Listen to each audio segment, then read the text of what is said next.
Okay folks, it's time for some more red hot, juicy Kings of War action. Piping hot even. The goblins are back. They've gone off and they've licked their wounds and they're back. But this time, they're taking on a raiding party of Salamanders. They've never seen the like before. A strange new race has emerged. So, what have you got over there, Mr. Salamander General? Right, starting off here, we've got 20 Gehati warriors, followed by a unit of 10 citizen guards, with a unit of 20 citizen guards, with a little hero that can cast some magic in the middle. We then got a unit of ancients. We've then got some Kenosaurus knights, and all the way over on the far flank, probably a bad place for him, we've got the Clan Lord on Fire Drake. Right, so I'm going to whiz round to the other side and show you what the goblins have. Okay, we've got a horde of sharp sticks holding the flank. Got a horde of trolls. We've got a giant who's technically a little bit further forward than that, but the trees are in the way at the moment. Then we've got two separate units, separate regiments of spitters. There's a whiz behind them and a bigot at the back there. And then we've got a regiment of fleabag riders there. So, can the goblins repel yet another invasion of their homeland? Okay, it's the goblins' turn 1.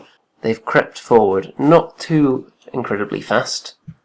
They did fire off some shots over here. The whiz cast Bane Chant on this unit of archers, which managed to give them an extra piercing. So with that, the combined might of the two archer units fired into this unit here, and they did 4 damage in total, but couldn't roll enough on the nerve test to do anything significant to them yet. But the first blows have been struck, and now it's over to the Salamanders to see how they can respond. Okay, Salamanders turn 1. They've advanced everything up. On this side of the table they were very careful to stay out of the charge range of all the goblin units, including the giant.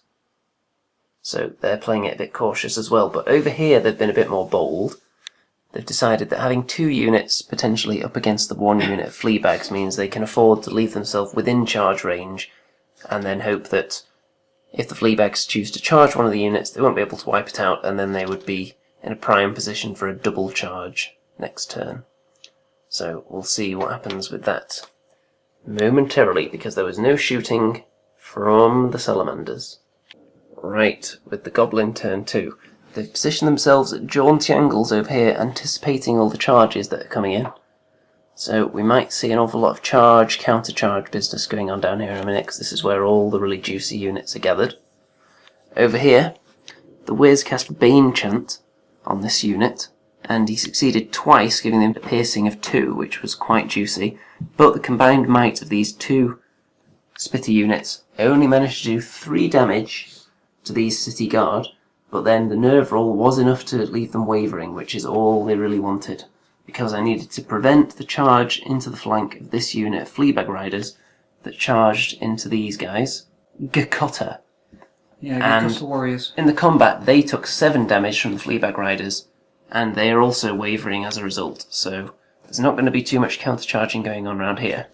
So I think over here is going to be where all the action is, in the Salamander turn, very shortly.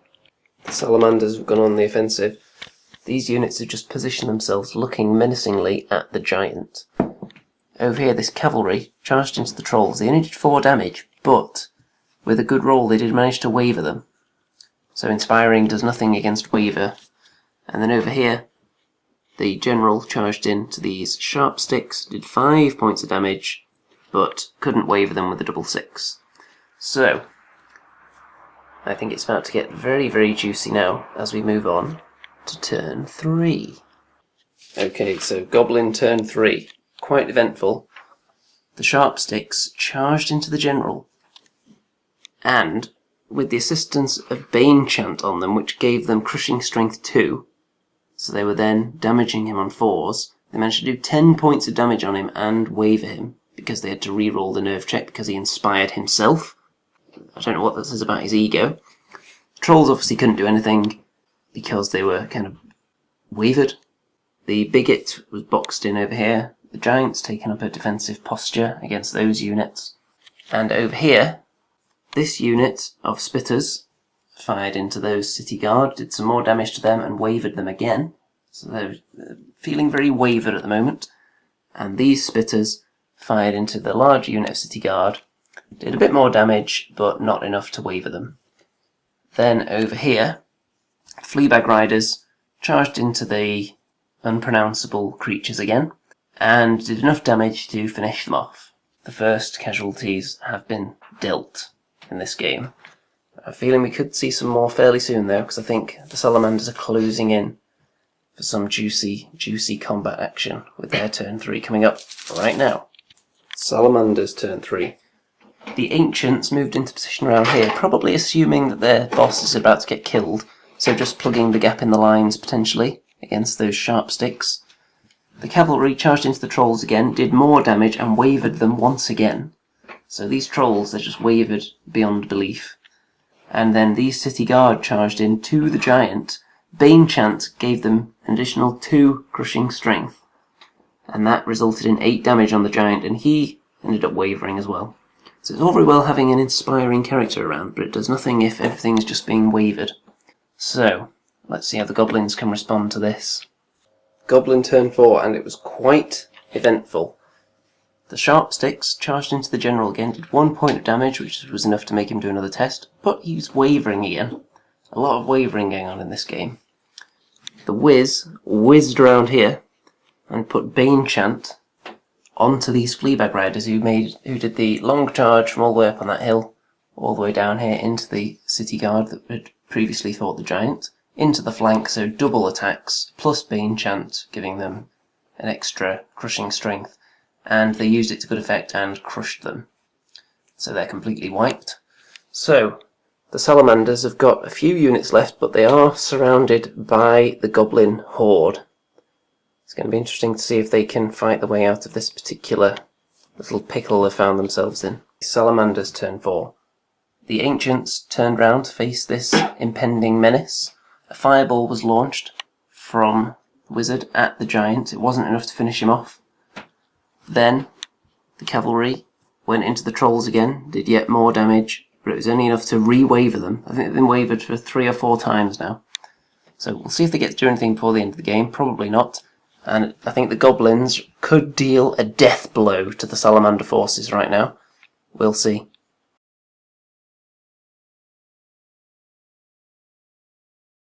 The Goblins, a nice double charge in with the Giant and the Fleabags, onto the Ancients, did a reasonable bit of damage, not enough to waver or rout them. Down here the Bigot on his own, because the Trolls were wavered again, went into the Cavalry, did nothing at all. Oh, by the way, it should be pointed out that the Wiz cast Bane Chant onto them, which made them a little bit more effective. And over here, the Sharp Sticks went into his general again, did 2 more points of damage on him, but because he's so inspiring to himself, because of his massive ego, he managed to stick around again, unwavered. So he's so inspiring that he just keeps wavering himself. Salamander's final turn. They managed to do a bit of damage, sweet vengeance. The wavered Trolls were finally killed off by the Cavalry, after being wavered for the whole game. And the Giant, the final death blow struck on him by the Ancients. So it's actually looking very, very close on points killed. Might end up being a draw here, because this general wouldn't die for the whole game, despite taking massive damage. So that could be quite pivotal. So we're just going to work out how many points were killed now. Well, one quick calculation later, and we worked out that the Goblins have taken it by 200 or 300 points. So, first victory for the Goblins, successfully defended their homeland against the invasion of these filthy Salamanders, who may get more or less filthy, because rumour has it that they're tinkering with their breeding process, so maybe they'll become a little more or less potent as time goes on. Goblins, it's a good day for them.